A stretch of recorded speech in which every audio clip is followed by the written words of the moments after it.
Hi everyone! It's time for our next LesTalk series. We're just waiting on more people to join us. Zeus is Zeus is with me today for our live session because he can't be alone. Thank you. Okay, so I just switched off my Wi-Fi so all of us could I won't lose connection like the last time. So I'm gonna rely on that. Okay, so we're telling your followers that we've started a live video, so let's just hope that I don't see any numbers running up yet. So let's give it a moment or two. Zeus boy. Okay, so let's see. So hi. Let's see who's here.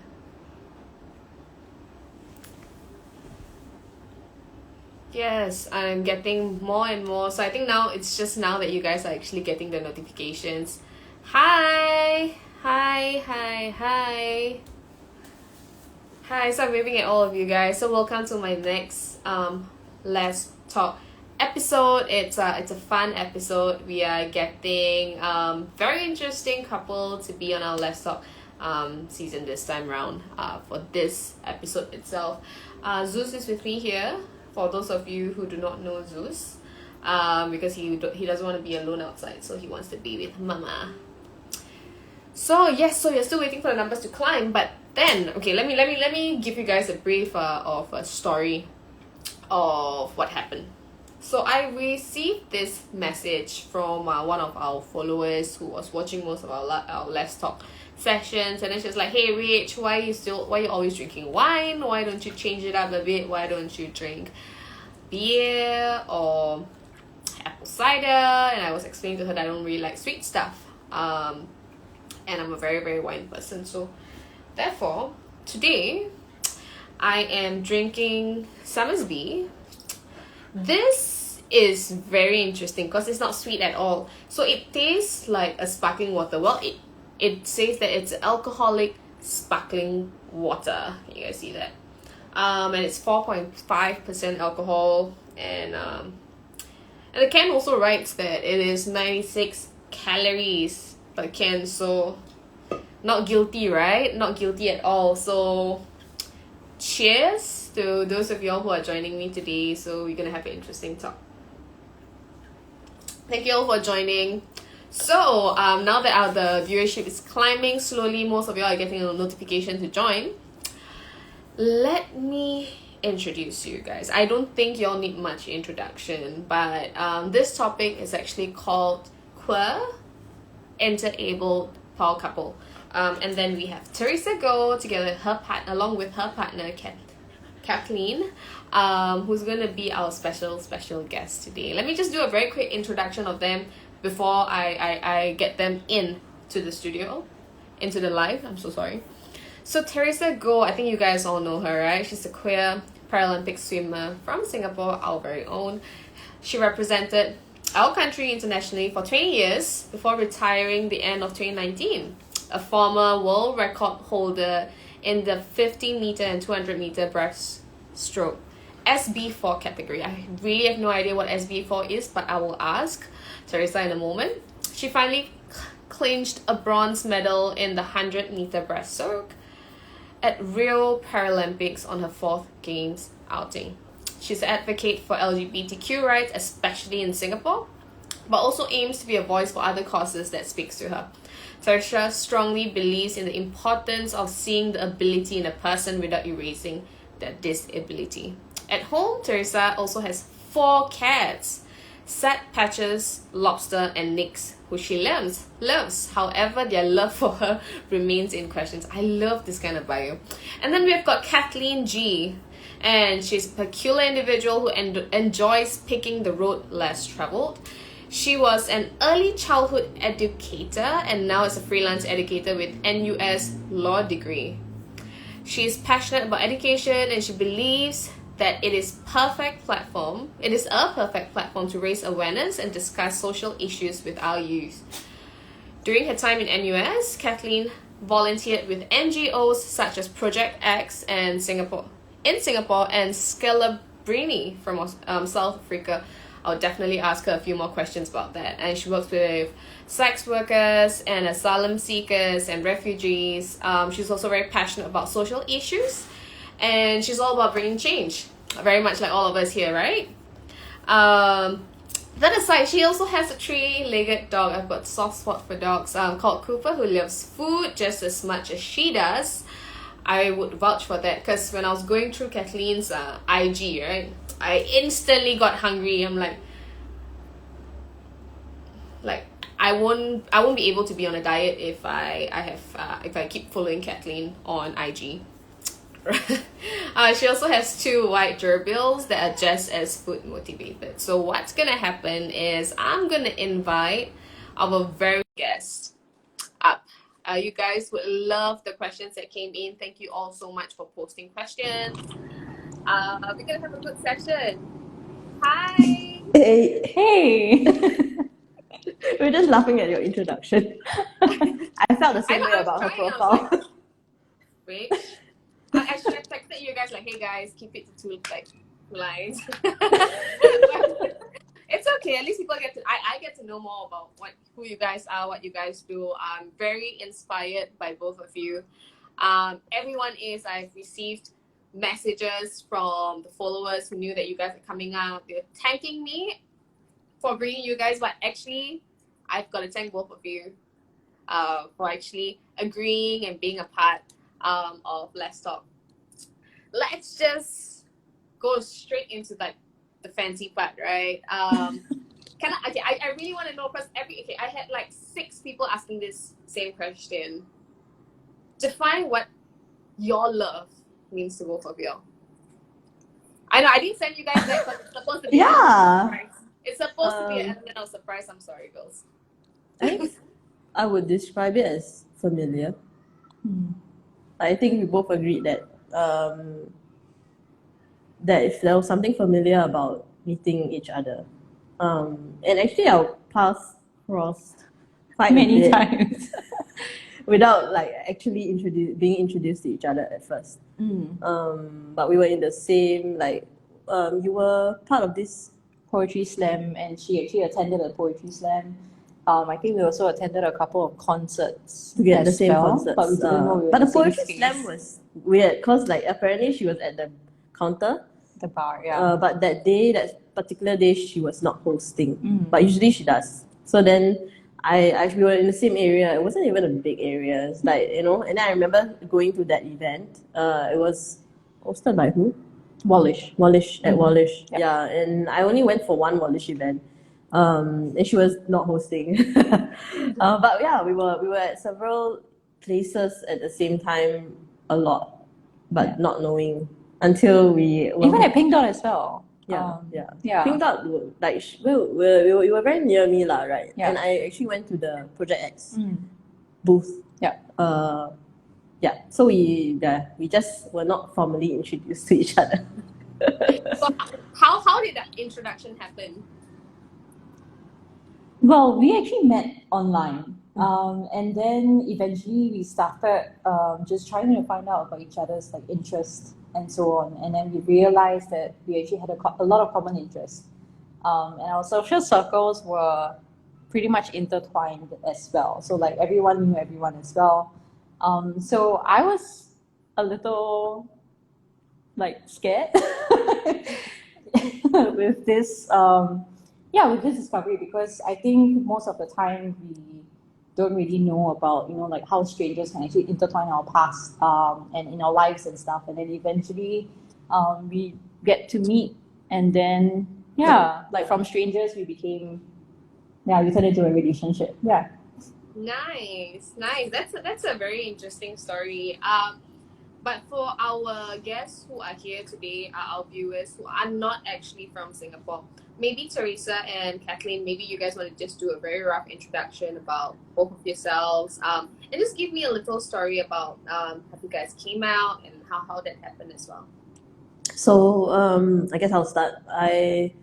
I besides all the introduction you've already given, It's a really long one. We apologize. We were just yeah, very so enthusiastic about story.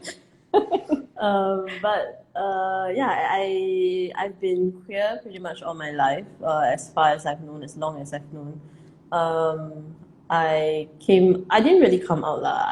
My parents knew along the way. I was pretty obvious, I guess. And then there was one day, my mom and dad and I were at a petrol kiosk. And my dad went out to pay for petrol. My mom turned around to me in the back seat and she was saying to me, Daddy and I just want you to be able to find somebody who can take care of you, and it doesn't matter if it's a boy or a girl. And to me, that was that everything's okay lah. After that, honestly, there were still several conversations or comments that made me feel like they were human lah. They were also still unsure and feeling their way around this whole topic.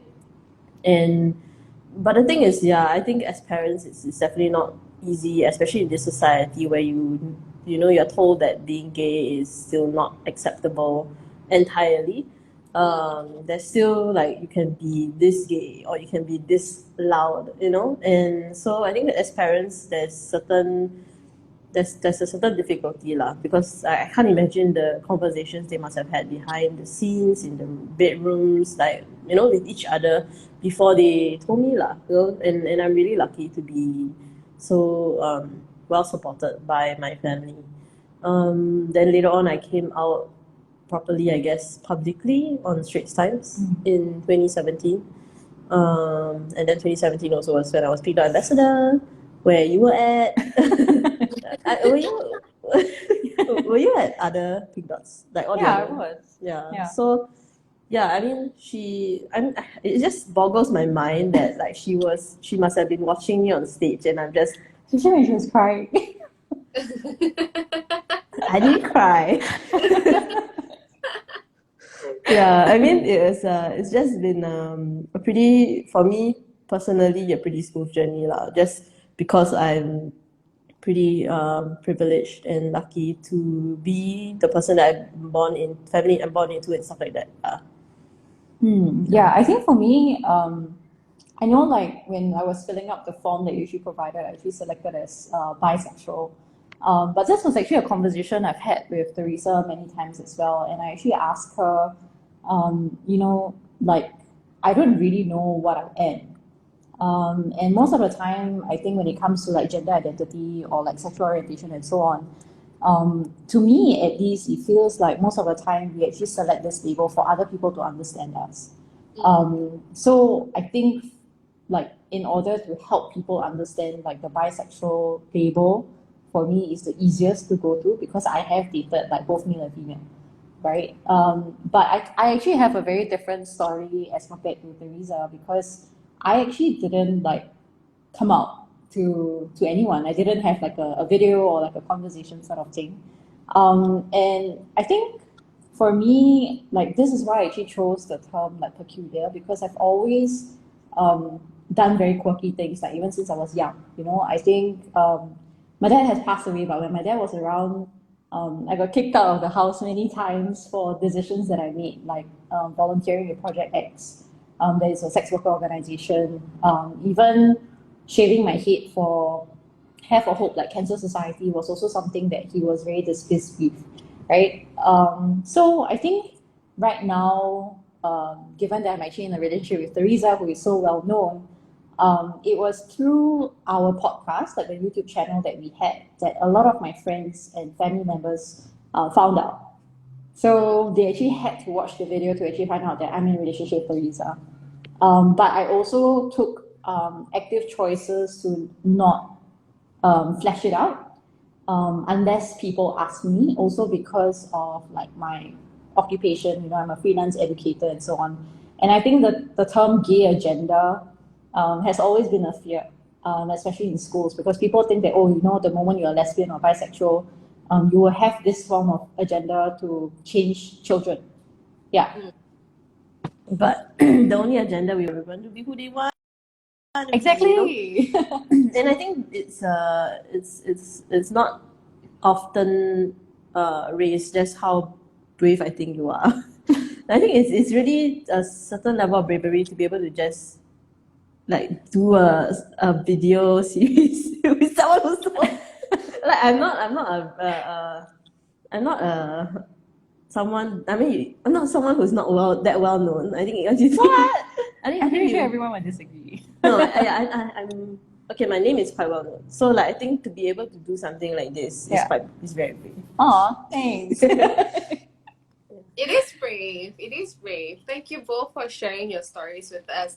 So actually, the questions that I actually received from everyone who actually posted questions categorized in three things, right? So one is actually for Theresa, one is for Kethlyn, and then another question is for both of you.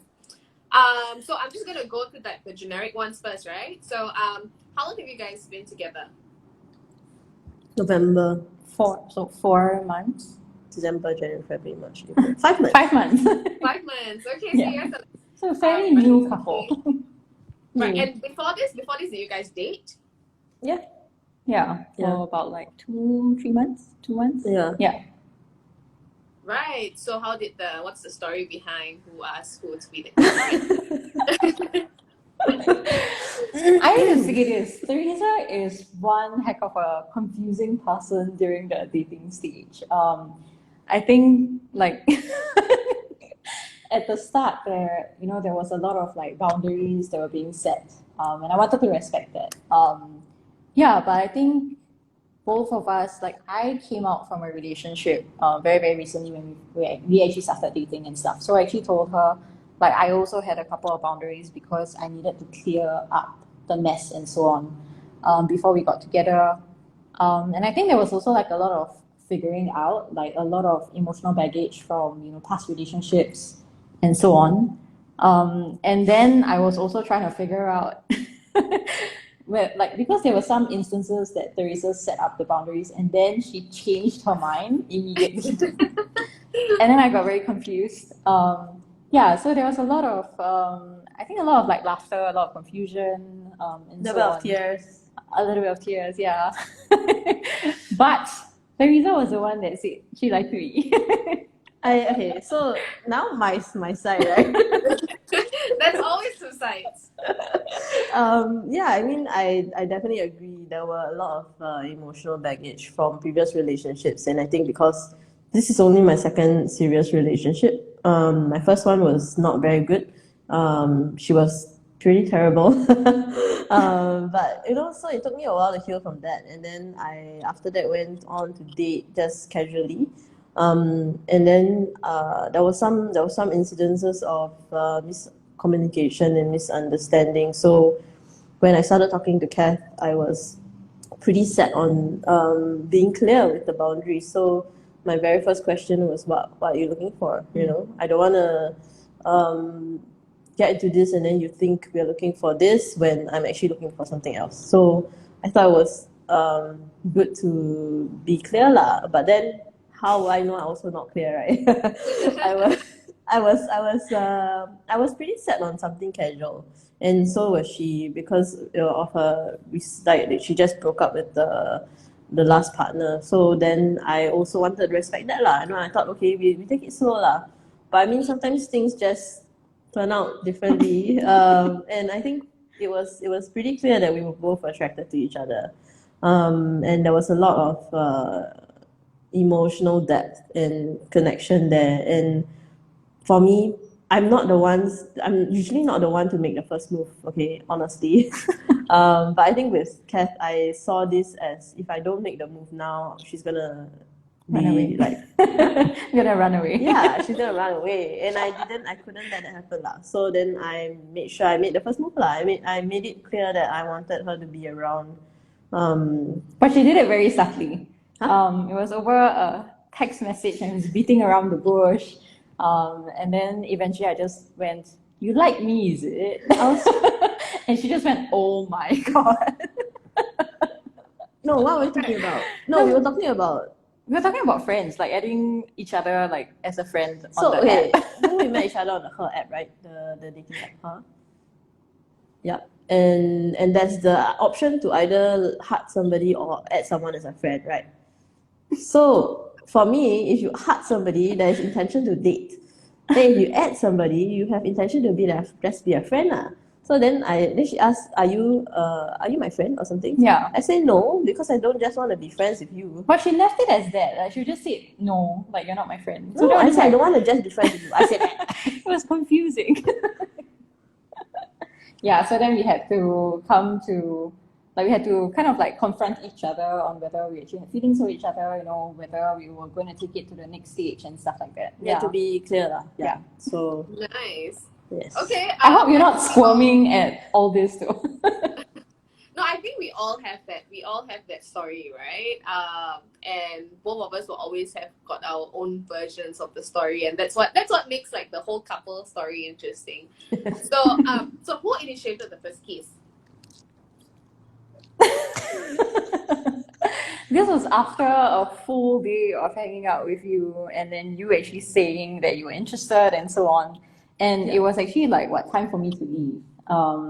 And I was actually really bummed out because she initiated like, okay, you know, I'm interested in you and so on. And at that point, I actually didn't know that she was someone that doesn't take the initiative to do anything.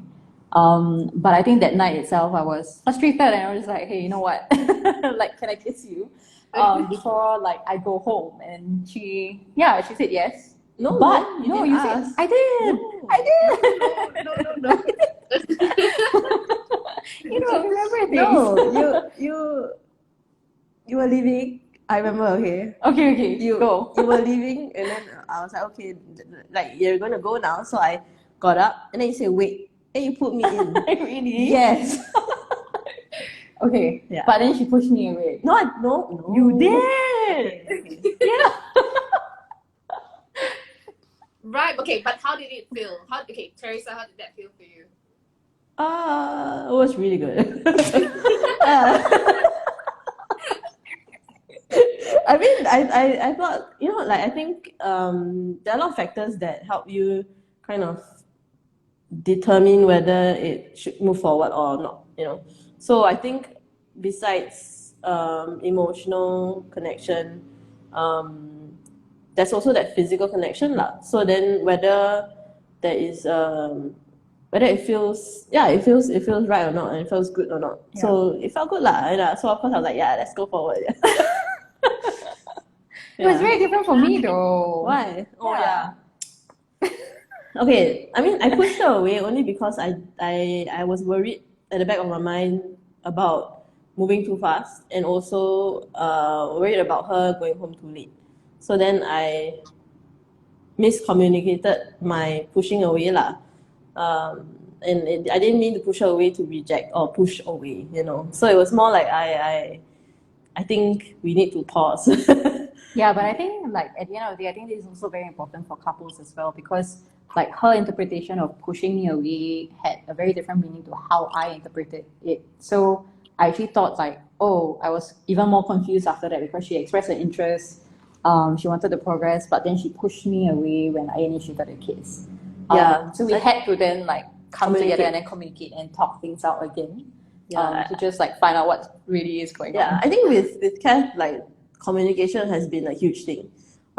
We communicate over a lot of things, like just to clarify or I don't know, just talking lah. Sometimes you just need a little bit more, you know, what your version of something you're already thinking about the expansion of what you think or say, but then the other person doesn't know what you're thinking. So I think with her, I think that's a very clear importance of communication lah. Yeah. I had this conversation with a heterosexual friend of mine as well. And she's a therapist. And she was actually explaining to me these terms that how we women, we tend to, the term wasn't overthink, but it was more of, we are more rational, right? We like to rationalize things. And especially in a relationship with two women, just imagine two women brains coming together, both of them are thinking, and the only way to resolve that is through communication. That was a very interesting chat I had with her. Yes, so that's for the whole communication part. And I'm glad that you guys have good communication. I think communication is key. Consent as well. Kathleen? No, I consented. Okay, yeah. And we had this like a lot of sex questions, right? I think that many people do not know very much. Plus, this is not something that any friends that will just come up to you guys and ask you guys. But let's talk here. We are all about transparency and we ask questions. Feel free to reject my question as well if you don't feel like answering. But many of them ask, how's the sex like? And in two different ways. Number one is firstly the disability, and secondly Kathleen's bisexuality. Okay. I just say first, if there's any friends on here, please go away. The lunches are going to be very awkward. Yeah, okay, so I think personally, just cause my disability is maybe not so severe. So I mean, I had the only thing I guess I feel like I can't do is walk. So there's things. I mean, I don't think it really affected too much in the bedroom. Am I? Well, what's the question? Yeah. So how's the sex? Yeah. It's good. You dare say no.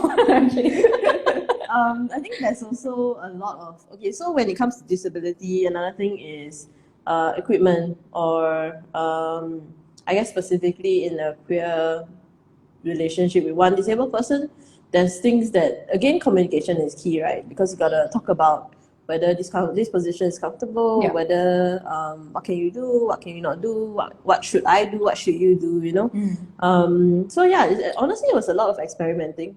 And then there's a lot of like, we try. If it doesn't work, then we don't do .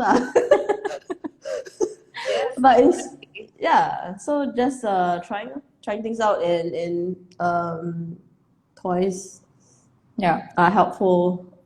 Yeah, definitely helpful. Yeah. I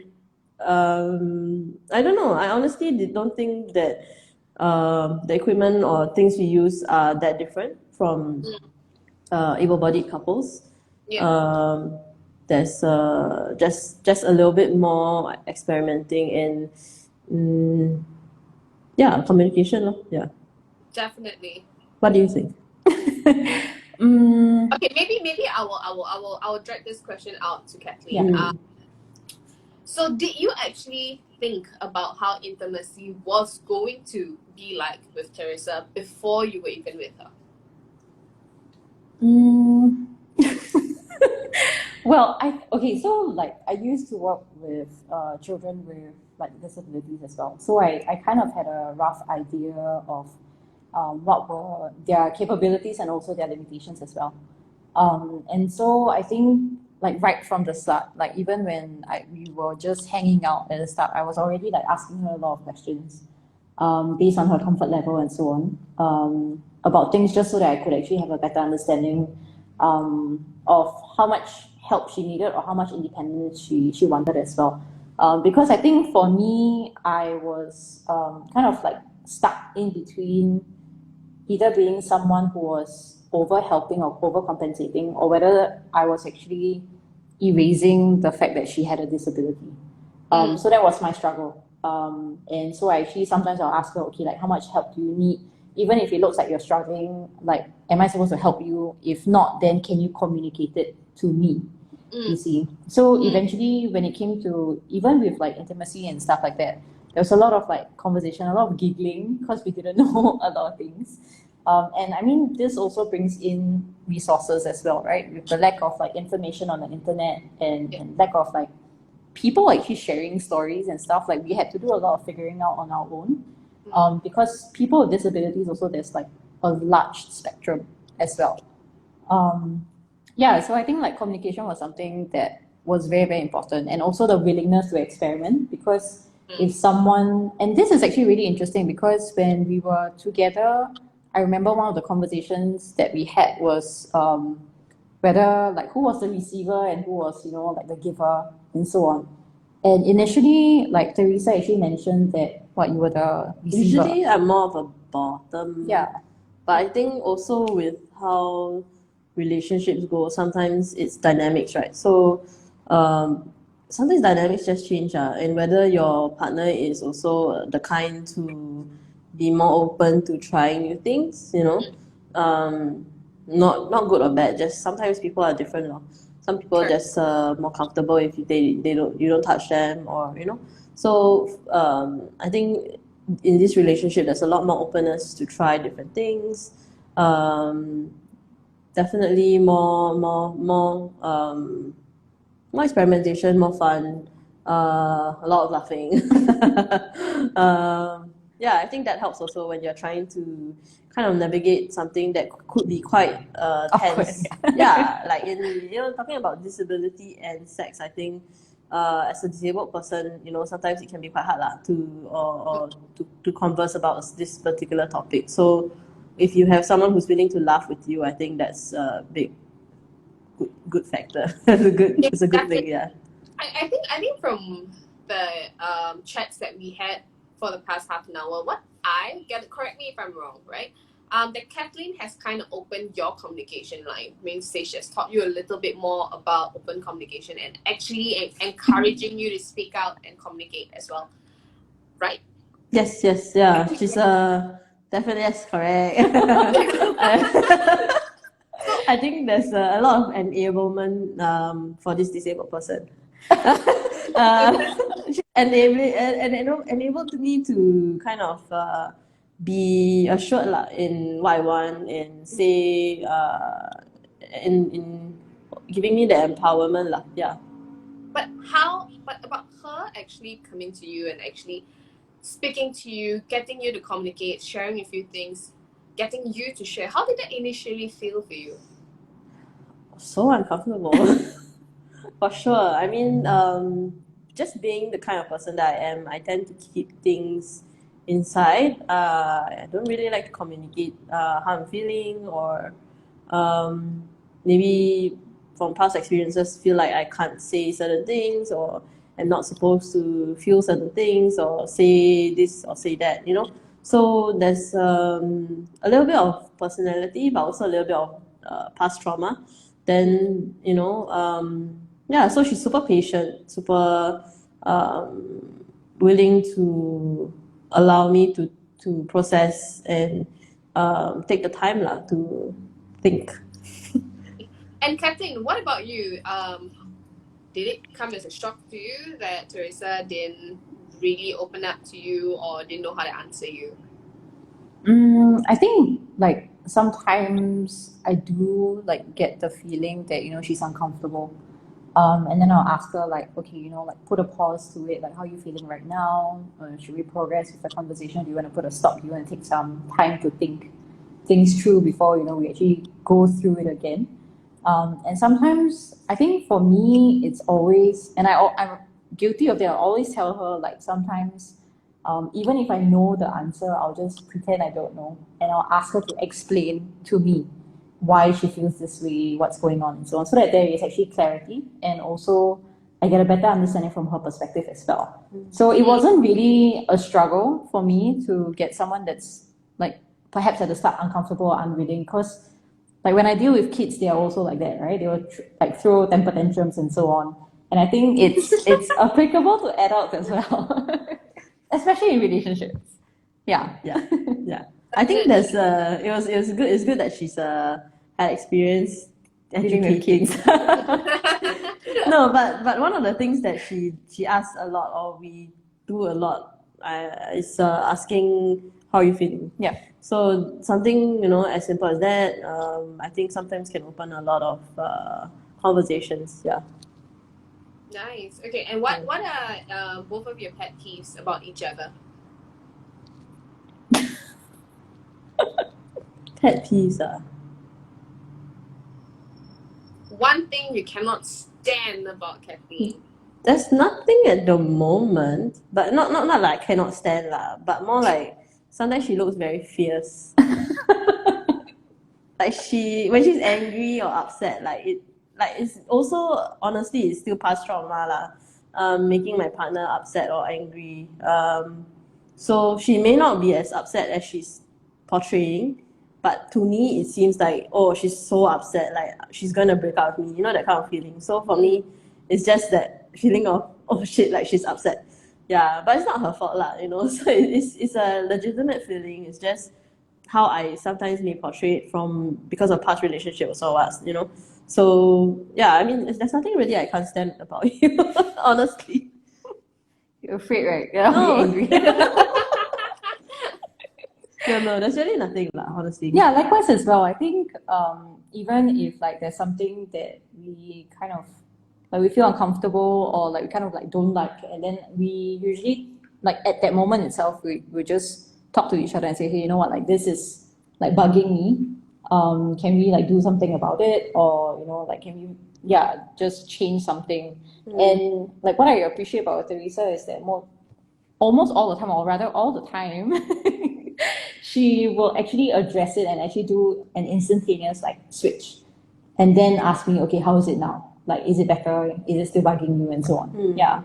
And it's not about changing for the person. Like sometimes there's little things that you don't notice or don't realize that is potentially a problem, right? And you didn't think about it, just didn't think about it. And so sometimes you just have to be brought to attention to it lah.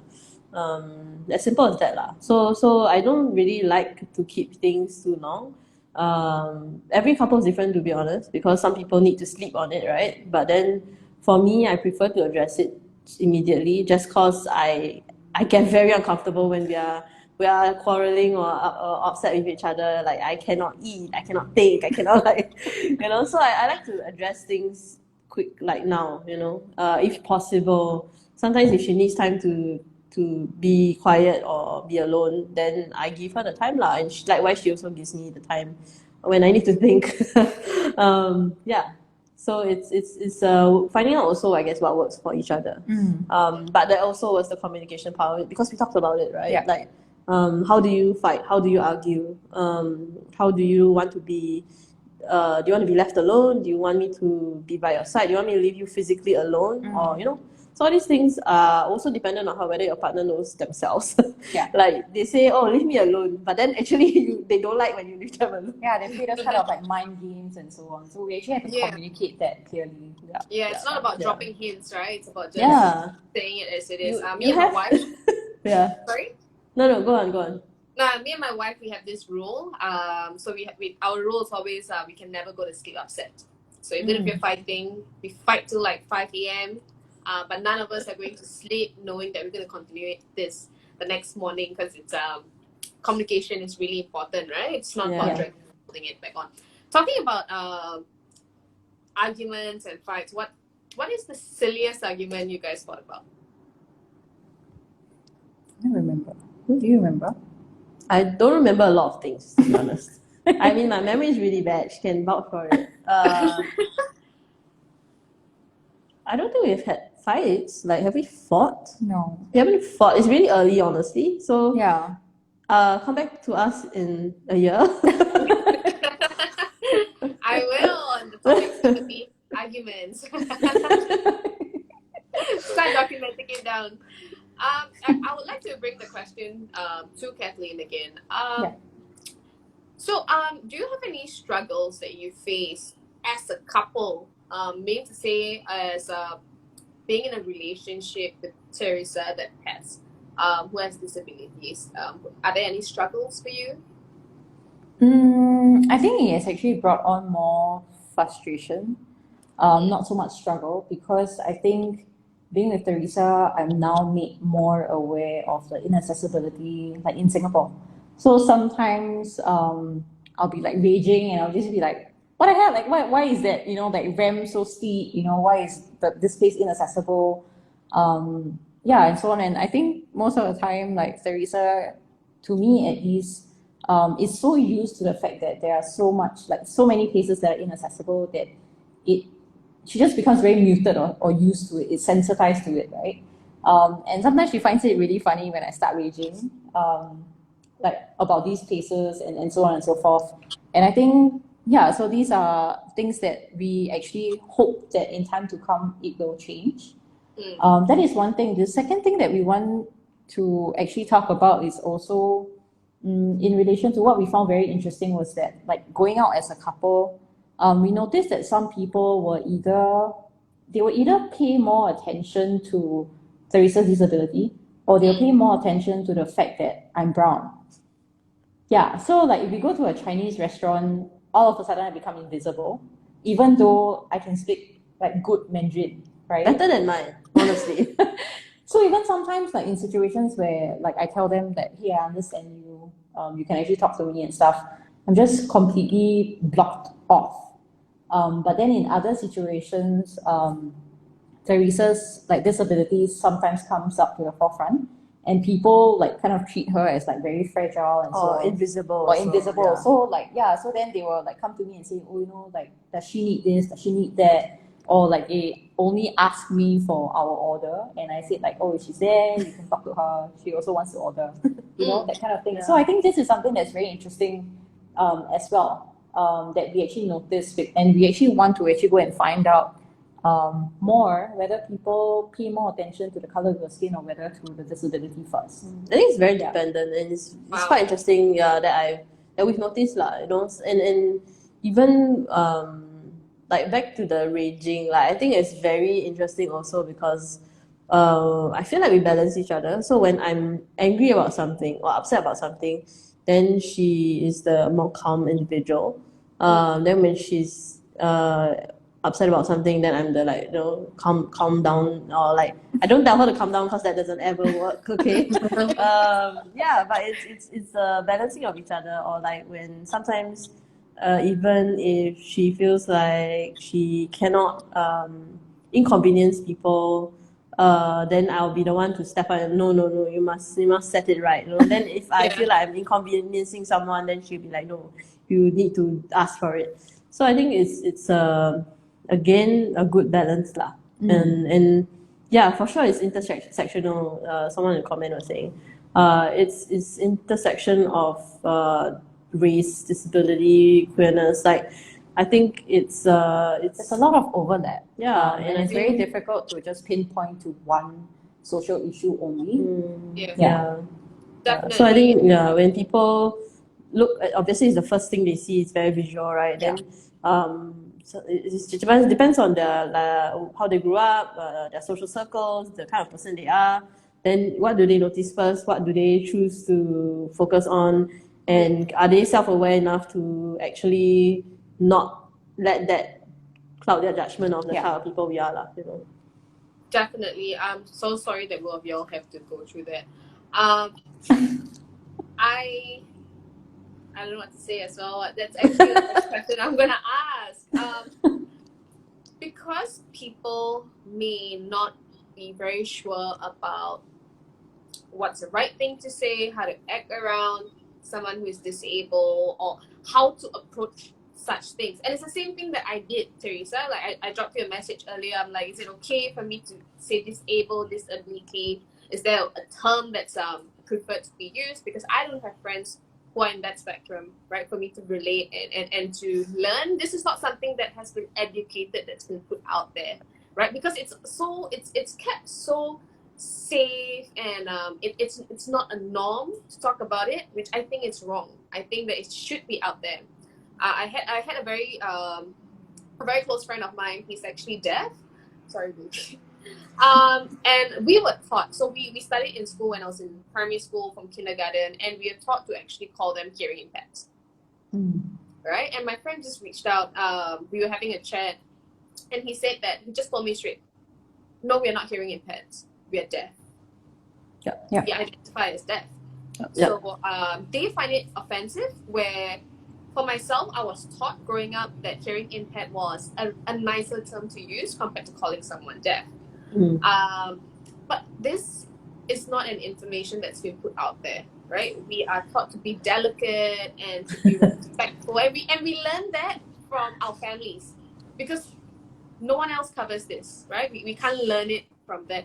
So my next question would be, how would you feel if someone asks you or reacts sensitively around you? How does that make you feel? Angry. Angry. I get very easily triggered. There's like she knows lah. and I've been trying to reframe my mindset. I mean, an example lah. So so if I'm approaching a door that has to be push or pull, I can handle it myself. Like I can push a door, I can pull a door. Like I'm okay. But people tend to like usually, if they see a able-bodied person behind them, they don't hold the door. But then the moment they see someone in a wheelchair, I mean, it's not a bad thing, obviously, right? Yeah, they're trying to hold the door for someone that you assume that cannot hold the door. But if I'm really, really far behind, and then you hold the door for me, and then I have to catch up to you, and then make me feel bad a little bit, you know. But it's just one example of like, so if in my case, I would wait till they go through the door closes, then I'll approach the door to open the door myself. It's small things like this, but it's also because over the years, like I just feel like I'm a bit more sensitive to it lah. You know, I feel like people treat me like I cannot do a lot of things, and then it may be just the part of me that just wants to prove that I can do everything. When people like they're standing a distance away, but the moment they see me, they run, like almost run to the lift door to try and press the lift button for me when I'm perfectly capable of pressing the lift button by myself. And it annoys me, to be honest, just because I feel like you make the extra effort to want to do something for me because you feel like I cannot do it. And I feel like in a lot of cases, I feel like if I really cannot do it, it's my responsibility to go and ask for help. Right. You know, if I see something that is the lift door, the button is too high, then I'm going to go and, hi, can you please come and press the lift button for me? It's my responsibility. And it's not for you to say, I think you cannot do it, let me do it for you, you know? But it's again intention, right? So intention has always been it's always good so far. Like everybody has good intentions, they want to do it because they want to help you, right? But then we also got to think about performative, and whether they're doing it just to show that I'm a good, kind person. And it's a sensitive thing because it hurts people's egos when you talk about it that way, or you say until like that, like as though I'm being rude or unkind. But the fact is, there are two people in this thing. There's you, and then there's me. Just cause you feel good about it, how do I feel about it? You know, and it's a responsibility of both parties lah. So I think I get sensitive about it for sure. But I think a conversation that we had in the past week or so, like I've been trying to reframe lah, just trying to think about how I'm thinking about it and why am I reacting like this. Is it more harmful for me to be so angry about it, or is it then should I just calm down and think about why they're doing it, and maybe have a conversation with them about why they're doing it, and talk about how I think this could be portrayed as them as a bad thing, like how it can be portrayed as a bad thing, and potentially educate them rather than alienate them lah. Yeah. Hi Lisa. Hey. We just like watching people tune into the talk. And I think that was exactly what Kethlyn was mentioning, right? You don't know how much of help to offer, you don't know when to stop. That was a struggle that you faced as well. Have you figured that out, Kethlyn? I think most of the time, so I basically told Theresa that like if she needs help, just say it and I'll be there to help her. But then most of the time, even if I see her struggling, I always like tell myself like, no, Theresa's very capable, she's very independent, she's able to do it. And even sometimes when she's going up like a very steep ramp and so on, and there are people with me, and some of them like want to actually rush to help her, I actually like hold them back and say like, no, just watch her, like she's able to do it, and I sometimes have conversations with people as well, and I say like, they view me as the bad guy when I'm not helping.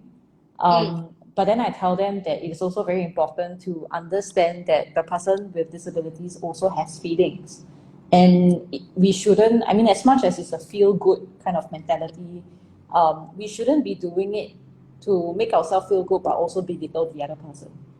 It's actually very contradicting. It's basically kind of like a white savior mentality, right?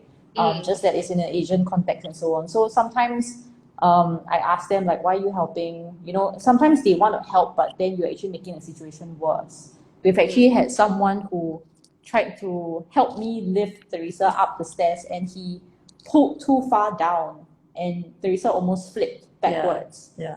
So even if like you don't know how to, like, especially if you don't know how to help, don't like gay kiang lah, don't try too hard, right? Yeah. It's a very hard, I think it's a very hard thing to manage because There's a lot of ego work. Yeah, there's in ego, the play. there's intention, Intentions, there's feeling like, good. And I think also because of how society has shaped us, right? Because most of the time, people always say, oh, if you're a female, if you're a child, if you're someone with disability, immediately it means that you're a vulnerable person. But then most of the time when I meet people, I always say, like the first time me and Theresa hung out, like we were at National Gallery, and National Gallery doors are like huge and heavy. And I struggle, as an able-bodied person, I struggle to like pull open the door. But Theresa, on the other hand, she was just like, yeah. She had big guns to show off, right? She was just like pulling in and just like swishing around. She was doing it so fast. Right? just me flexing, that's all. So at the end of the day, I think a lot of people don't make that realization that, I mean, especially for Theresa, Paralympian swimmer, you know, she has a lot of upper body strength and so on. And sometimes I tell them like, hey, you know, she's actually stronger than you. You probably need her help, not the other way around. So there's a lot of like urgent need for people to actually pause and think before they react, rather than immediately being the savior. Yeah. Like, I think it's a understanding why the moment you see someone on a wheelchair, you equate it to needing help. Yeah. Definitely. Okay, there was this anonymous question that came in. I've never thought about it. It may be a bit sensitive to both of y'all. They started off by saying no offense. Offense taken. No, I'm kidding. That's a good sign. And I'm seeing this, right? I feel that this would be something that may impact you more. But I think I should still ask the question. So for Kethlyn, do people see you as it's very okay. Let's go. Alright, so Theresa is already a public figure. Have people ever seen you in the sense that because Theresa is a Paralympic for Singapore, she's well known, that's why you're in a relationship with her? Have anyone approached you with that before? Was that a fear you had? This was definitely a fear I had. It's a conversation we had. Yeah, we had this conversation way before, like much earlier into the relationship and stuff. And I told her like very frankly that I'm an introvert. I don't like to meet a lot of people. And I think one thing that I worried about was setting a good impression like to her family, to her friends. And also I think I was wary of the fact that people would actually assume that I was hungry for fame and that I would actually utilize Theresa's like fame and so on to actually network or get things done my way. But I think like my straight up answer is like, I mean, if people actually had that thought, I'll shut them down now. Because I think it defeats the purpose of actually going into a relationship with someone just to make use of them. And I mean, why would I want to put myself through that, and why would I want to put Theresa through that as well, right? I mean, at the end of the day, these are very materialistic things, and the last thing that I want is materialistic gains. I mean, I'll rather go through all of it by myself and make sure that, I mean, it relates back to like choosing the road less traveled, right? Because I think it's a lot to do with my self-worth, my ego, you know, my capabilities and so on. And I think like I choose these paths specifically because I see the potential for me to grow as an individual. So definitely I wouldn't want to piggyback on someone else. It would be too boring to get things done smoothly. It's too easy. And Theresa, what about you? Have you ever had that fear that someone would want to date you because of your public image? Honestly, no. Because I don't think I'm that famous. Look at Lisa's comment. Lisa says but, you're already famous. Like I feel like I'm pretty like not that much in the spotlight these days, especially. I don't know I don't think She's just eating too large a humble pie. I really don't think people like that many people know me. Like I think I don't think I'm like if they want to date a famous Paralympian, they dating the wrong famous Paralympian. But I don't think I've had that fear lah. Yeah, not really. Okay, talking about fears, right? Talking about fears. Another question that came in. Does Kethlyn's bisexuality scares you as it scares most lesbians? I'm not like most lesbians. Thank goodness. Does it scare me? Honestly, no. Because I think that okay, so most people have this biphobia, right? Yeah. They unhappy when people seem to have the choice of both worlds. And they're afraid that they will leave them for the other. Like honestly, what's that mentality? Because if they were gonna leave you, they were gonna leave you. Yeah. Like it's not a either or thing, you know. It's I think very much uh removing from the fact that your relationship have problems already, and then you're just saying, yeah, because they easier to go back to a girl, go back to a guy, you know. It's a very big thing lah, biphobia, especially in this community, the LGBT community. Yeah. And I don't know, I've always felt like everybody has their own set of complications. Being bisexual or the term that we have not found yet for yourself. I'm the plus. Yeah, the plus. Hasn't really been an issue lah, honestly. And like I think Rogue and Richards actually said quite rightly, you know, Yeah. like they can always leave you for someone else, whether it's the same gender or not. Yeah, I mean the point about being either bisexual or pansexual or whatever is that they like all genders, and they leave you for a girl, they leave you for a guy, they leave you anyway. Yeah. Like in the end, it's It's because not have to be your for someone relationship- else. I mean, if let's say you establish from the start that you want to be in a committed relationship, then I think the insecurity should go away. If not, then it should be addressed. Yeah, Yeah. I mean, it's always the bottom line of that fear of dishonesty. Then it's more than just these kind of things you should talk about. Is why you're afraid of them leaving you. You know, if you're specifically afraid of them leaving you for another gender, then there's insecurity on your own part, right? And I think a lot of people have the misunderstanding that like bisexuals will just, oh, I'm dating a girl today, then tomorrow I'll wake up and I want to date a guy. Like that's not true.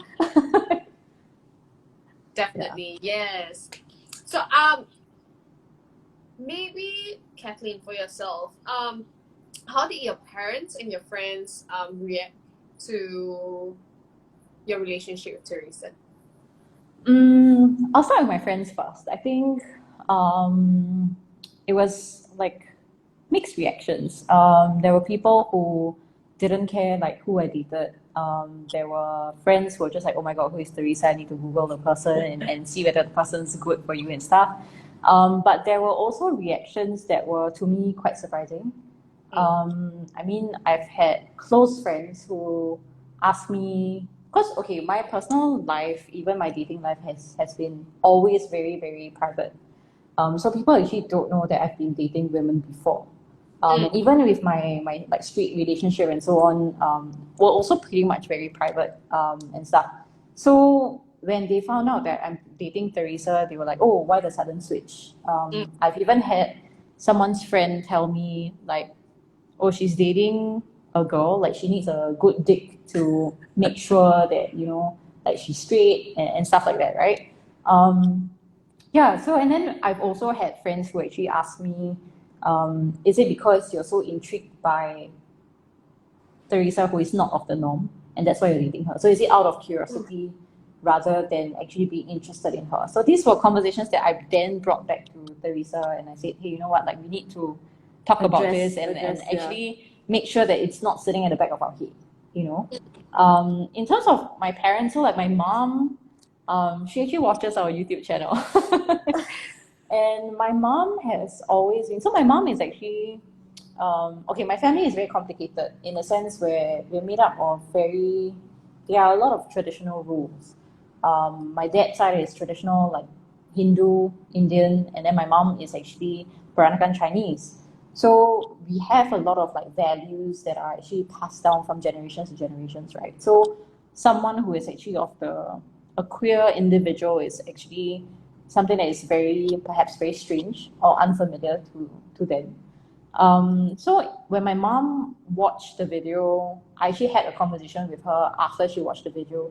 And I actually asked her like, oh, so after watching the video, like, how do you feel? Like, what's your response? Your dog wants in on this video. Wow. Hugging you. Would you like to ask a question too? Oh my god. Okay, enough, baby. I'll just continue, okay? Even though Yes, we please enjoy. So basically, after the conversation, or rather, during the conversation itself, I actually asked my mom, what do you think? And she started talking about, I think the first video where we were talking about like the disabilities and so on Theresa's point of view, right? On Theresa's end. And so my mom just skipped the whole part where we actually talked about us being an IIQ couple. So then I looked at her and I was like, do you see the full video? And she said, yes, I did. And she could recount like specific, events that happened in the video itself.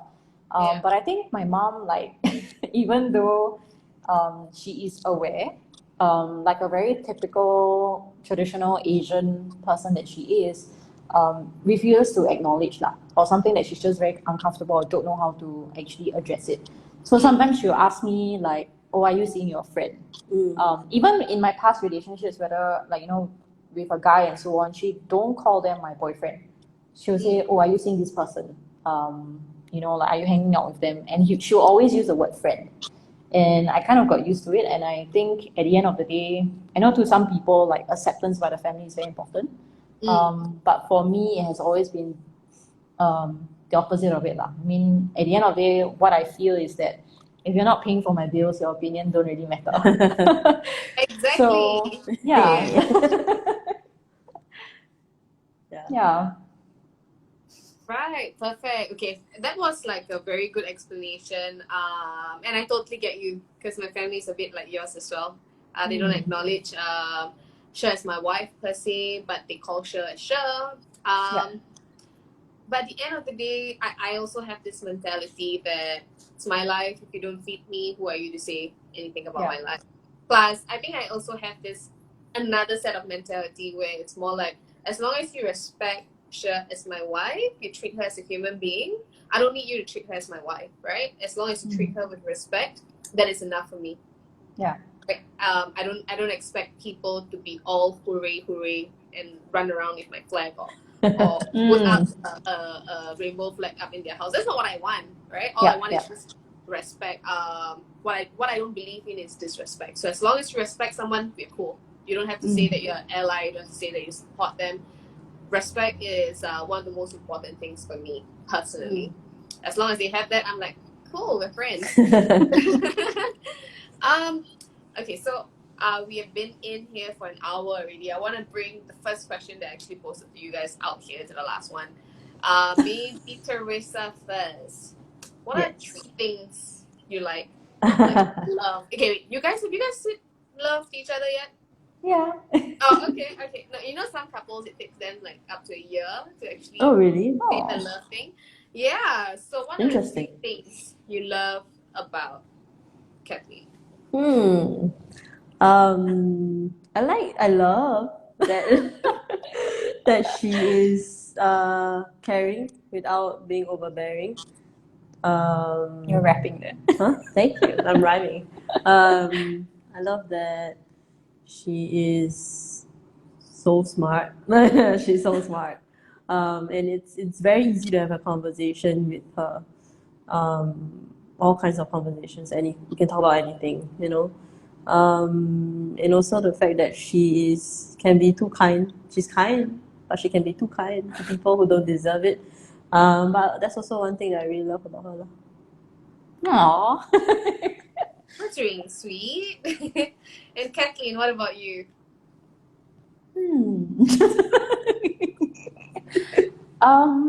I think one thing that really stuck out to me was the fact that I think, okay, so there was actually one time I actually brought Theresa to one of my friends' place to do a podcast.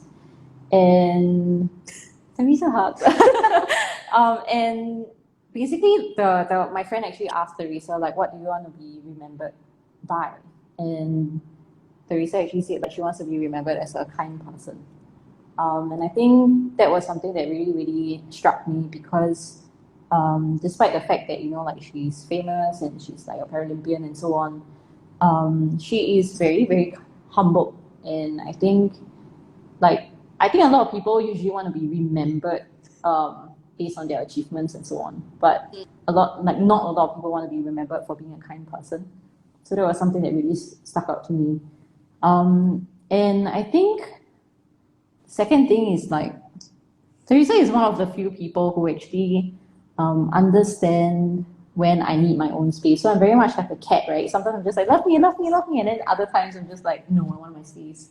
And stuff like that. So Theresa actually communicates that. And sometimes she'll ask me, like, do you need your space? I'm hanging out with my friends later. Do you want to join me and stuff? And she gives me the option of saying no, which I think sometimes it's something that breaks down the relationship. Yeah. And I think the third thing is that even though Theresa is a person with very, very few words, like she really compliments and stuff, but Theresa really tries, like sometimes I will fish for compliments, but other times she will actually put in a lot of good words, especially in moments where I actually feel very insecure and I don't know whether I'm setting a good impression or, like whether what her parents think of me or her friends and so on. So she'll always speak very highly and kind of like remind me of like my achievements and stuff like that. So yeah, that's really cool.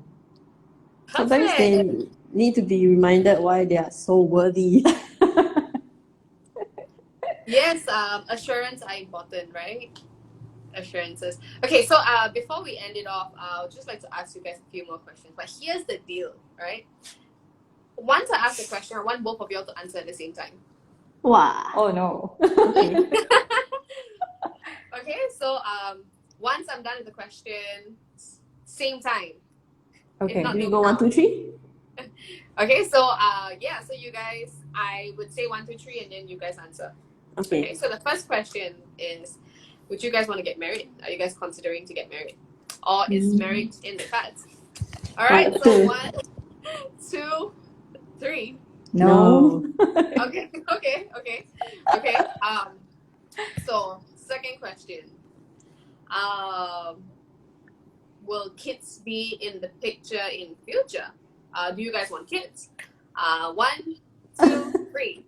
No. What? No, I want to adopt It's a maybe. kids. It's a It's maybe. Yeah. Considering why it's like adopted kids. Yeah.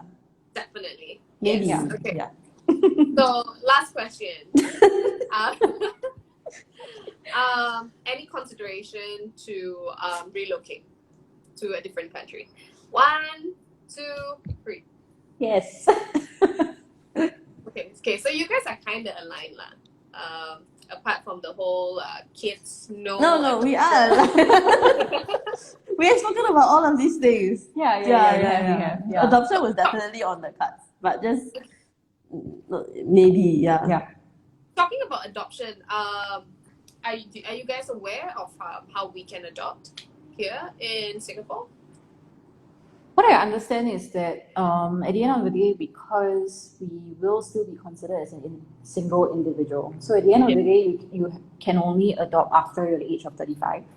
And there are also like considerations in relation to like your income, whether there is, I think they also kind of pay attention to family structure as well. Especially under MSF, if it's under like adoption and stuff, they want to make sure that there is actually a male and female parental guardian sort of thing. Yeah. Wow. Right. So I think that's a reason for us to relocate and actually achieve that dream of adopting, right? Thank you girls so much for joining us. Okay, so they also speak to you, baby. They You're here to end the talk. Okay, you're the star today. So thank you y'all so much for joining us, sharing your stories, being really open, answering all the questions that they sent through, and also taking your time to have your 5 minutes chat. Okay, say bye-bye. Yeah, so we will hopefully in a year time we'll be able to learn a bit more about your arguments and how you guys cope with that. Okay. All right, thanks girls. Thank Bye-bye. you. Thanks Bye. for the rest of y'all who Bye. joined us. Bye-bye.